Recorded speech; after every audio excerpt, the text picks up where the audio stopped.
오늘 서울중앙지법 앞에선 N번방에 분노한 사람들이라는 단체의 법원 규탄 기자회견이 열렸습니다. N번방 등 텔레그램 성착취는 사법부의 솜방망이 판결을 먹고 자랐다는 게 이들의 성토입니다. 관련해서 오늘 오후 대법원에선 디지털 성범죄 새로운 양형 기준 정립을 위한 양형위원회가 열렸습니다. 장한지 기자입니다.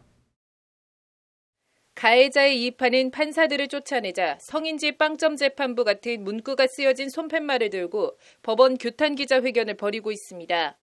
N번방에 분노한 사람들이라는 단체 소속 회원들로 법원이 디지털 성범죄에 대한 솜방망이 처벌로 수많은 N번방들이 음습하게 자라날 수 있는 토양을 만들었다는 것이 이들의 성토입니다.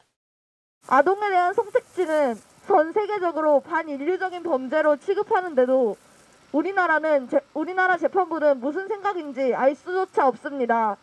이런 판결들을 먹고 이 범죄자들은 텔레그램으로 옮겨간 것이고, 일단 아동 청소년의 성보호에 관한 법률 제11조는 아동 청소년 이용 음란물을 제작, 수입 또는 수출한 자는 무기징역 또는 5년 이상의 징역형에 처하도록 규정하고 있습니다. 영리 목적 판매는 벌금형 없이 10년 이하의 징역에 처하고 단순 배포의 경우에도 최대 7년까지 징역에 처할 수 있도록 하고 있습니다. 법 조문상 형량은 간간해준을 처벌하는 등 결코 가볍지 않은데 문제는 법원의 실제 판결 양형입니다. 2014년부터 5년간 청소년 성보호법 11조 위반으로 처벌받은 50건 중 44건인 88%가 집행유예를 받았습니다. 실형을 선고받은 경우는 단 6건, 12%에 불과합니다. 아동 청소년 음란물을 만들거나 퍼뜨려도 10명 가운데 9명 가까이는 실형을 안 살고 풀려났다는 얘기입니다. 심지어 다크웹에서 전 세계 최대 아동 성착취물 사이트를 운영하다 국제공조로 체포된 손정우의 경우도 징역 1년 6개월이 고작입니다. 텔레그램 성착취에 가담한 가해자들은 이미 이러한 가해자 중심적 판결 성향을 파악하고 성범죄 감경 지식을 공유하며 재판에서 잘 먹히는 반성문을 온라인에서 거래하고 있었습니다. 이런 가운데 대법원 양형위원회는 오늘 오후 전체 회의를 열고 청소년 성보호법 제11조 아동 청소년 이용 음란물 범죄에 대한 양형 기준을 논의했습니다. 일단 아동 청소년 음란물 범죄에 대한 양형 기준이 들쑥날쑥하고 무엇보다 솜방망이 처벌에 그쳐 양형 수위를 높여야 한다는 데는 어느 정도 공감대가 있는 상태입니다.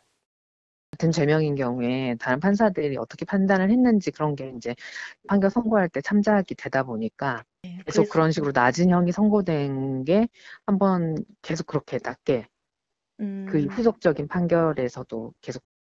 하지만 대법원 젠더법 연구회 소속 판사들이 지난달 관련 설문조사에서 감경 사유에 대해 묻는 등 아동 청소년 음란물 범죄의 심각성을 제대로 인식하지 못하고 있다는 비판이 제기되는 등 진통도 있습니다.